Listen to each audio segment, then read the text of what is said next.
All right. Testing. Is this thing on? Good.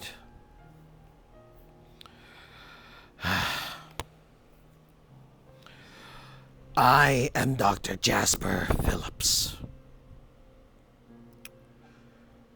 I'm a wanderer of the worlds. Someone who has traveled through many, many different alternate realities.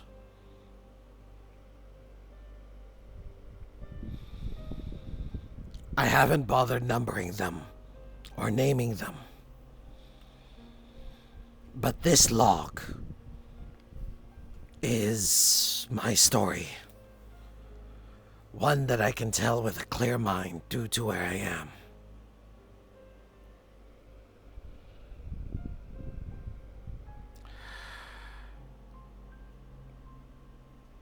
I am a scientist.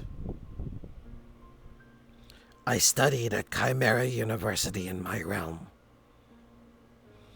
I was married. And we were happy. My wife was named Emily. And when we got married, she became Emily Phillips. Yes, that's how it works.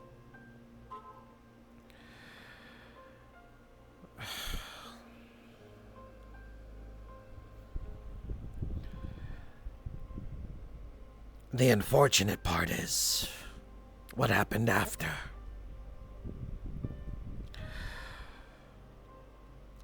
My wife and I were being chased by mercenaries, hired by our families. Neither of our in-laws wanted us to get with each other. But we thought we knew better. We did know better. But unfortunately, our respective in-laws saw each of us as detrimental to our futures. This is mostly due to a extensive history between us. How we would consistently get in each other's way.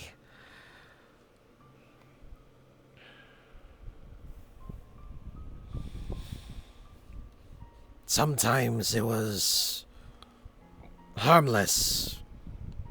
Other times we did far more harm than we expected to. In the end, we found that in each other, there was no one else who knew more about us. We knew everything the other hated, everything the other loved. All of the little idiosyncrasies. And at first, it merely fueled our perceived hate.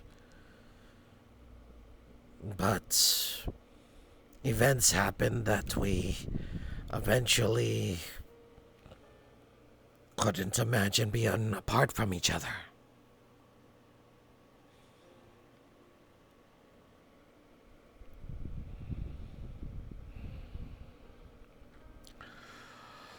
When we were chased down, the mercenary who was after us stated that it didn't matter which of us they killed. Either way, they were getting a paycheck.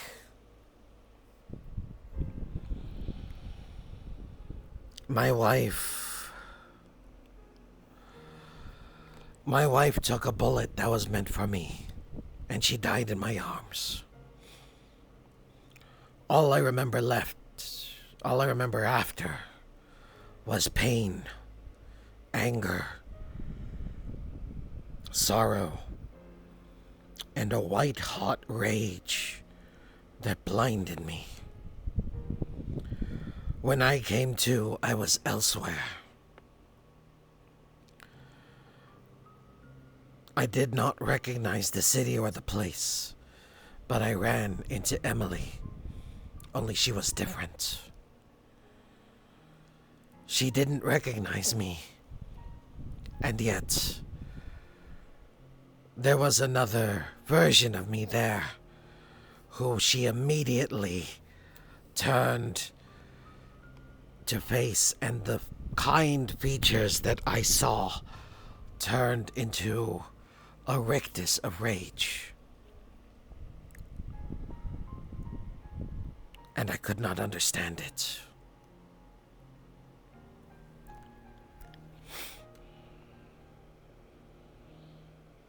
I ran.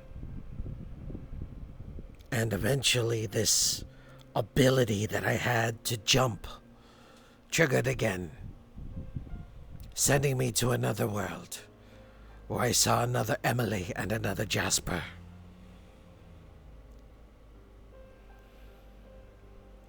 And then another, and then another.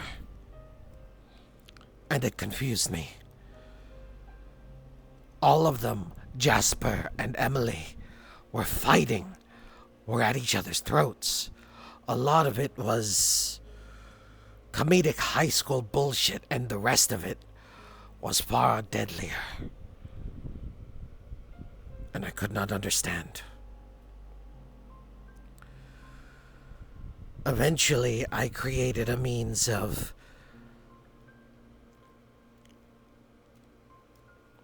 more sustainable interdimensional travel. And I started researching, trying to find out the whys and the hows, asking the various Jaspers and Emilys why. And a lot of them, it simply boiled down to, I hate their stupid face. Or some perceived slight that just snowballed, avalanched.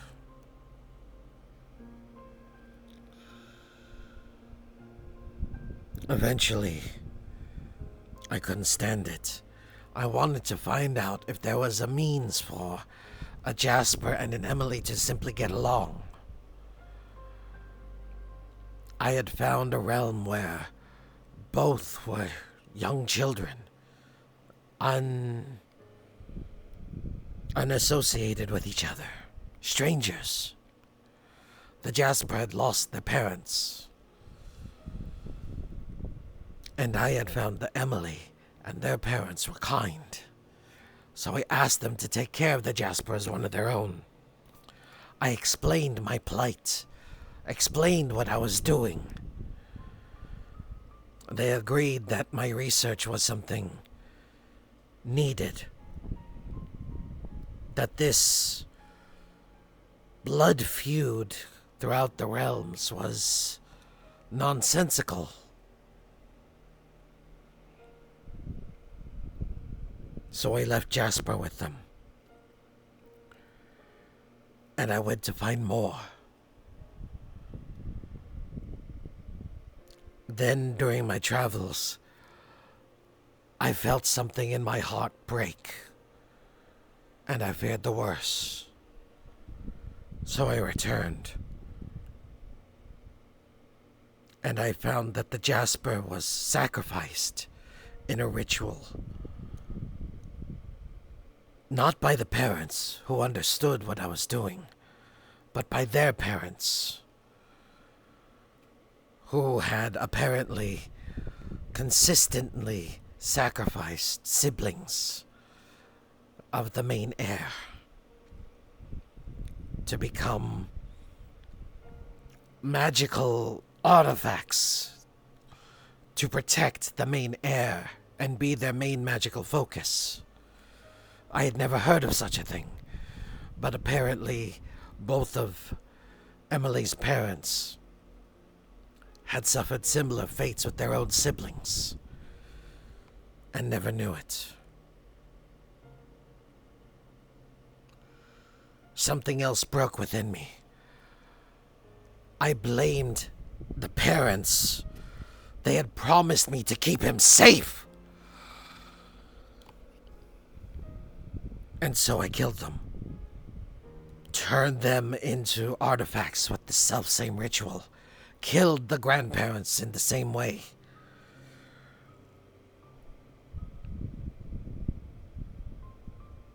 And then I took the Emily. I placed all the blame on her. And I tried to figure out why she survived. Why this had to happen. She was unchained. She didn't even know that her brother was gone. And I was angry. I took it out on her. I ran experiments.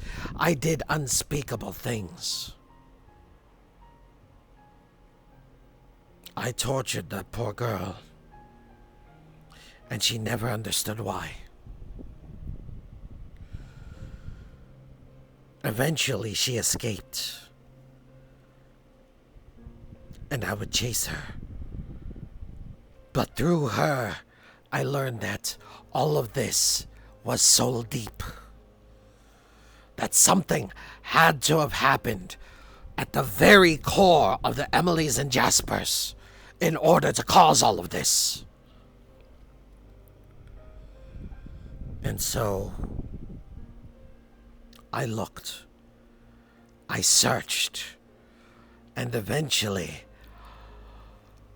through a variety of encounters where I spoke to gods themselves, I discovered the Soul Cradle.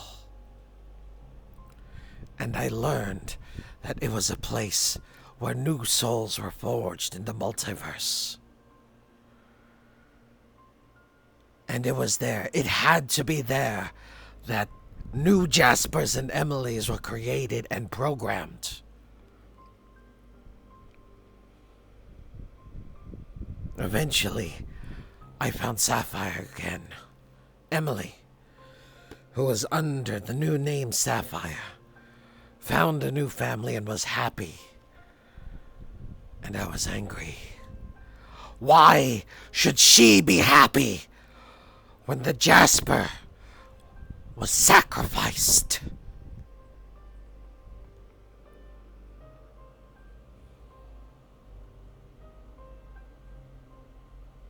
So I made her suffer again. I chased after her. I kidnapped her.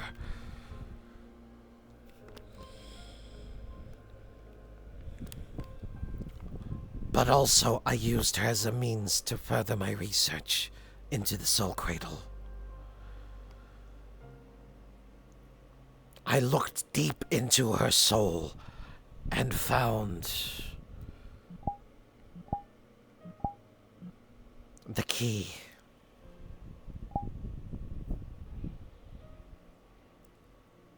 The key blade.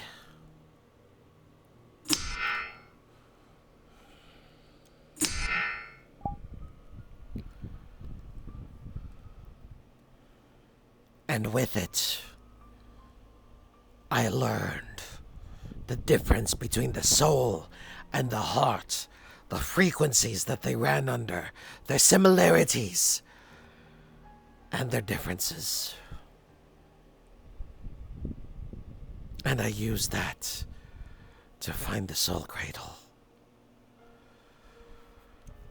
I found a method, thanks to entities known as the Heartless and the Nobodies, to travel between realms.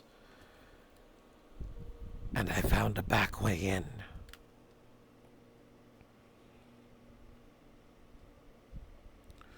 In order to hide what I was doing, in order to distract heroes, allies to Sapphire, I recruited the samurai Yarrow and the plague lord Gregor, got them into speaking with each other, found others willing to work alongside them, gave them what they needed, and set them loose. I built Yarrow a new body. I helped improve many of the minions the two had.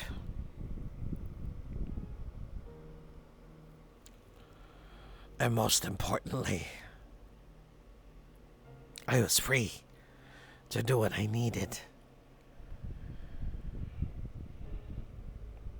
There were a few close calls, but eventually I drilled a tunnel through reality to the Soul Cradle. I opened the door, but right when I was going to go there, an entity known as Enigma interjected. They nearly destroyed my home, my base. They jumped in after me when I left through the portal. But instead of destroying me, they asked me my goal. And I told them I just wanted to know. And I wanted to stop the Emilys and Jaspers from being at each other's throats. I wanted to know why. I just wanted peace for them. Because it wasn't fair. And they told me a sacrifice was needed. That if it wasn't them, it would be others, and it would be much worse. That at their core, Emily's and Jasper's needed to fight against each other, or else. And I didn't want to believe it. It wasn't fair. I screamed. I cried. But life isn't fair, they said. And I knew that they were right. So I asked them, what now? And they gave me an option. Oblivion. Because as the guardian of the Soul Cradle, they could not allow me to live as a trespasser. Or I become a guardian. Bind myself to Enigma and make sure no one ever trespassed against the Soul Cradle again. So I took the second option. And when we came back, I turned myself in to Orlando Saka Police. This is my testimony. And why I was willingly in Orlando Saka Police Department's custody.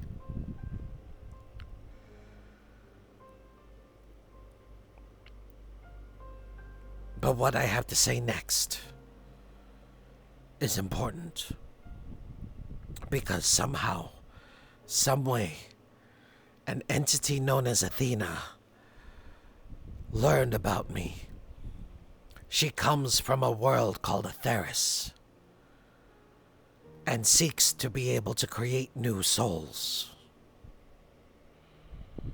At first, I was going to slow her down, seemingly work alongside her in hopes that the heroes would do something, pass along information to them so that they might stop her. Only while I was playing 4D chess, she was playing 7. When I thought I was 3 moves ahead, she already was playing an entirely different game.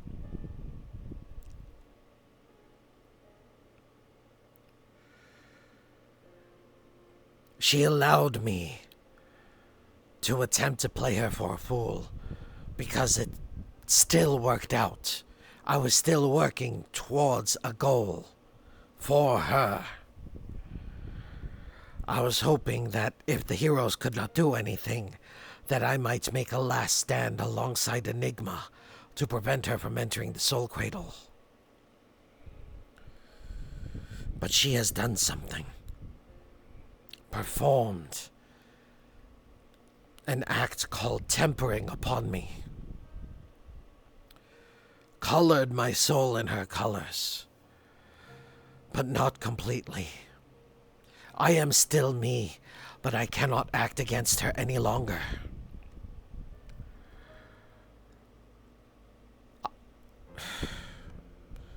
The only reason I am able to record this is because here in the Wicarium, my soul is my own, and it is stabilized. For how long, I know not, but I cannot stay this way for much longer. So if you are hearing this, I'm sorry. It is too late. At this point, the heroes are going to go off to fight an entity known as the Lord of Revels that has been tempered by Athena and empowered.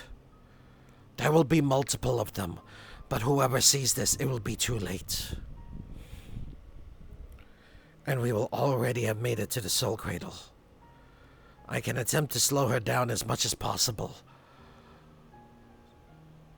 but she will already know what she needs to know, and what her plans are after that, I know not. She says that this tempering is temporary, but even then, I don't know if I will still be me.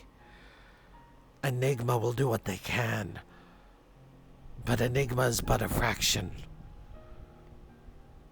What I have is but a fraction of Enigma. And I don't want to lose myself again. I may be beyond hope of saving. But if you are getting this, please tell Maxine, tell Sapphire, Chromia, Philolatia that I am sorry.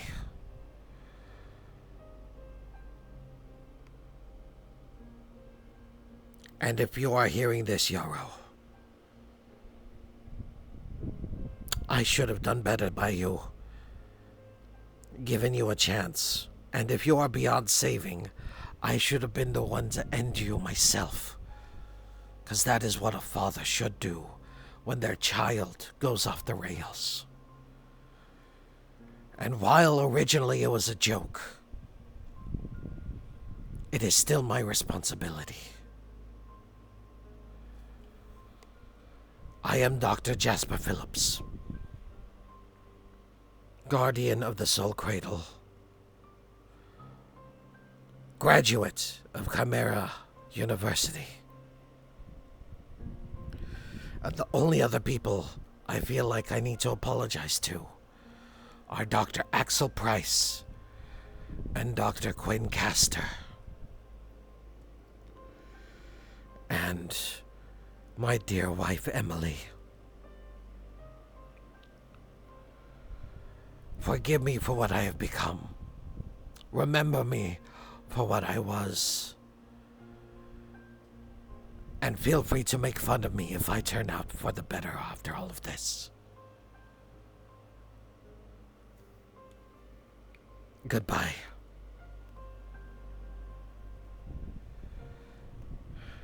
And take care.